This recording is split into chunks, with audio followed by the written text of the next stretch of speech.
नमस्कार दोस्तों, मैं कृष्णमूर्ति आप सभी का स्वागत करता हूँ लर्निंग मिरर यूट्यूब चैनल में। आज मैं आपको बताने वाला हूँ लास्ट ईयर जो 4 टैक्स सेविंग फंड लिए हुए थे वो परफॉर्म कैसा कर रहा है और निफ्टी का जो है आपका परफॉर्मेंस कैसा रहा देखते हैं। ये आपका है एमएफ सेंट्रल। यहाँ पे आप सारे के सारे कैम्स वाले और कार्वी वाले जितने भी म्यूचुअल फंड्स हैं एक जगह देख सकते हो। जो ये आपका एमएफ सेंट्रल है ये आपका जॉइंट वेंचर है कैम्स का और कार्वी फिनटेक का। तो यहाँ पे मैं पोर्टफोलियो पे आता हूँ। पोर्टफोलियो पे आ गया, यहाँ पे देखो जो इन्वेस्टमेंट थी और जो रिटर्न है उसका ऑलमोस्ट जो है 36.19% जो है ओवरऑल आपको 1 ईयर में, क्योंकि ये लास्ट ईयर है इस ईयर मुझे इन्वेस्ट करना है टैक्स सेविंग के लिए। तो ये जो रिटर्न है आपका ऑलमोस्ट 36.19% का है, ऑलमोस्ट 36% का है। तो यहाँ पे मैं दिखा दूँ आपको निफ्टी ने कितना रिटर्न जनरेट किया है इसी साल। मतलब मैं सिंपल ले रहा हूँ यहाँ पे 1 ईयर का। 1 ईयर का जो रिटर्न है निफ्टी का वो है ऑलमोस्ट 27.7%, मतलब 28%। तो यहाँ पे आप बोल सकते हो कि अल्फा जो है ऑलमोस्ट 8% ऊपर है।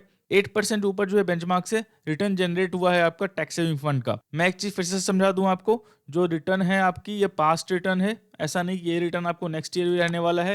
ये रिटर्न अच्छा भी हो सकता है, बुरा भी हो सकता है, डिपेंड करता है मार्केट कंडीशंस कैसी है और स्टॉक मार्केट में जो है रिस्क इन्वॉल्व है। आप जो है बैंक एफडी की सेफ्टी और ऑप्शन ट्रेडिंग का रिटर्न चाह रहे हो तो वो आपको नहीं बनने वाला। ऑप्शन ट्रेडिंग का आपको रिटर्न चाहिए तो ऑप्शन ट्रेडिंग का रिस्क लेना पड़ेगा। मतलब पूरा पोर्टफोलियो जीरो होने का जो है आपको रिस्क देखना पड़ेगा। नहीं तो वैसा कोई सिस्टम नहीं है स्टॉक मार्केट में जहाँ पे आपका बैंक एफडी की सेफ्टी मिले और ऑप्शन ट्रेडिंग का रिटर्न मिले। अब मैं यहाँ पे आपको फंड वाइज डिटेल दिखाता हूँ कौन से फंड में जो है आपका फंड हाउस वाइज जो है रिटर्न कैसा है आपका। सिंपल यहाँ पे देखो जो कैनरा रिवेको है ऑलमोस्ट यहाँ पे 34% के आसपास जो है इसका रिटर्न है। यहाँ पे ICC prudential mutual fund tax saving सारे टैक्स सेविंग फंड है, इसका ऑलमोस्ट 37% के आसपास जो है यहाँ पे आरओआई है। मतलब ये लमसम ही हुआ था, कोई सिप था नहीं, एक बार ही डाला हुआ था आपको टैक्स सेविंग के लिए। इस ईयर फिर से डालने वाला हूँ।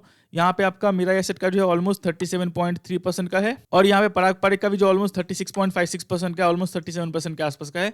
तो सभी ने जो है रिटर्न आपको जो है जो बेंचमार्क है उससे जो है बीट किए हुए हैं। यहाँ पे जो है 4 फंड का जो है पीपीएफएस का, मिराई एसेट्स का, आईसीसी का और एक और है आपका, ये कौन है आपका, कैनरा रिवेको का। ये सारे टैक्स सेवर फंड है। सारे फंड का जो परफॉर्मेंस है वो आपका जो है बेंचमार्क से अच्छा है। तो यहाँ पे मैं कुछ और फंड ऐड करने वाला हूँ इस साल टैक्स सेविंग के लिए। ये मेरा जो है होल्डिंग नहीं है, तो यहाँ पे जो है मैं फिर से कुछ फंड ऐड करने वाला हूँ इस साल के लिए टैक्स सेविंग के लिए, जो है वो टैक्स ब्रैकेट जो है ना रहे। तो सिंपल सी बात है, वो आप कर सकते हो, जो भी चीज़ें होती है मैं वैसे ही ऐड करने के लिए कर दिया है। ऐसा नहीं कि आपको 4-5 फंड ऐड करने हैं, इससे कुछ नहीं होने वाला। यहाँ पे देखो सबका रिटर्न ऑलमोस्ट सेम ही है।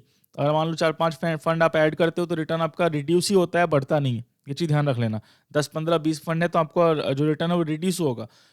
मुझे वीडियो बनाना था इसलिए मैंने ऐड कर दिया है कि चीज़ें आपको समझ भी आ जाए और यहाँ पे ऐड भी रहें, आपको नॉलेज भी मिल जाए क्या है नहीं है, कैसे इसको बाई करते हैं, चीज़ें क्या होती हैं। ये मैंने एक्सप्लेन कर रखा है ऑलरेडी, पराग पारिक का, कैनरा रिवेको का। तो यहाँ पे वो चीज़ के लिए मैं वीडियो बनाता हूँ। आप जो है 1 या मैक्सिमम 2 में जो है किसी टैक्स सेवर फंड में जो है आप इन्वेस्ट कर सकते हैं और कोशिश करें मेनली टैक्स सेविंग पर्पस के लिए जो आप इन्वेस्ट करें, क्योंकि लॉन्ग टर्म में जो टैक्स सेवर फंड है उसका रिटर्न उतना अच्छा नहीं है। शॉर्ट टर्म में शायद अच्छा हो सकता है, लॉन्ग टर्म में जो है वो बहुत से फंड जो है मतलब इंडेक्स बीट नहीं कर पाते हैं, मतलब अल्फा जनरेट नहीं कर पाते हैं कि इंडेक्स से जो रिटर्न है आपका वो भी बीट नहीं कर पाते हैं। तो वो चीज़ थोड़ा कंसर्न रहेगा। और आप मान लो लमसम डाल देते हो कि मतलब मुझे लॉन्ग टर्म में इन्वेस्ट करना है, मान लो 3 साल तक फंड परफॉर्म नहीं करता है तो आप निकाल नहीं सकते, आपका पैसा जो है लॉक इन रहेगा। तो ये सब कुछ चीज़ें हैं जिसको आपको ध्यान रखनी है। और आप टैक्स सेवर फंड में इन्वेस्ट करते हो तो मेनली आपका अगर टैक्स सेविंग पर्पस है तो आप इन्वेस्ट करें, वो आपके लिए बेटर ऑप्शन रहेगा। मैंने बता दिया है, पोर्टफोलियो कॉपी नहीं करना है। जो चीज़ें हैं ये किसी और का है या मेरा है, मैं इसको चेंज कर सकता हूँ, लेकिन मार्केट में रिस्क इन्वॉल्व है। जो रिटर्न दिख रही हैं कल अच्छी भी हो सकती है, बुरी भी हो सकती है, बहुत बुरी हो सकती है। ये चीज़ आपको ध्यान रखना होगा। मैं आशा करता हूँ वीडियो अच्छा लगा, वीडियो अच्छा लगा लाइक करें, सब्सक्राइब करें, शेयर करें। तब तक के लिए दोस्तों धन्यवाद।